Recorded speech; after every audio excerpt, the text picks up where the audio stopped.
got to get inspired. You got to stay inspired. Otherwise, we're going to keep producing things that maybe Tableau throws to us as defaults, or we're going to just do things because you're just copying what was handed in front of you and you're just going with it.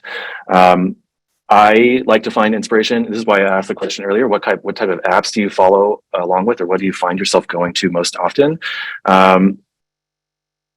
Twitter is an example, but I just wanted to call out how the rough layout of this Twitter page. There's a left sidebar.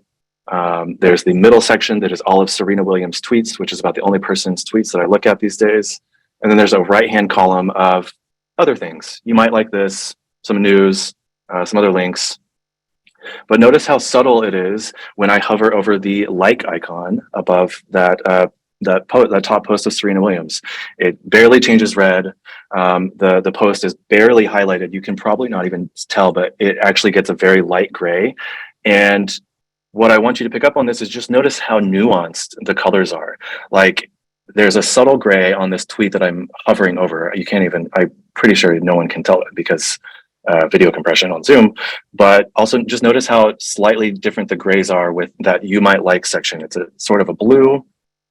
That search thing is a slightly different blue background, and that is communicating to users that these things do different things. Like, this is not a search bar that you might like, but they're keeping it all in this realm of blues because that's the Twitter logo.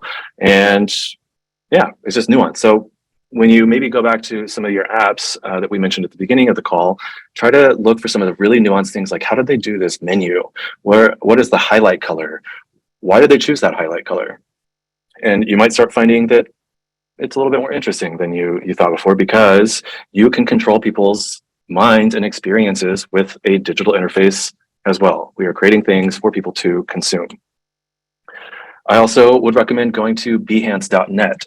This is where I house my personal online portfolio, and it's also where I get a ton of inspiration for all sorts of design projects.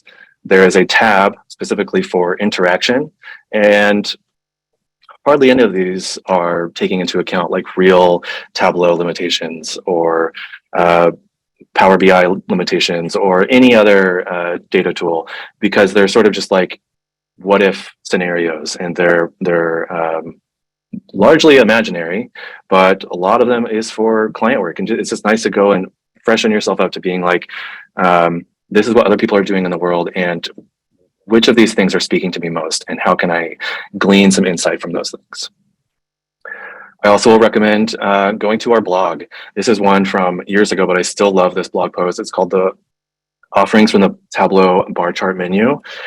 I think it's great because it is just packed with value. You can see all of these different ways that we might recommend styling a bar chart and why, and then you can download the workbook and just take all of this for yourself. There are all sorts of things like this on the blog, and it's always being added to. So there's a ton of great resources on the InterWorks blog. Highly recommend.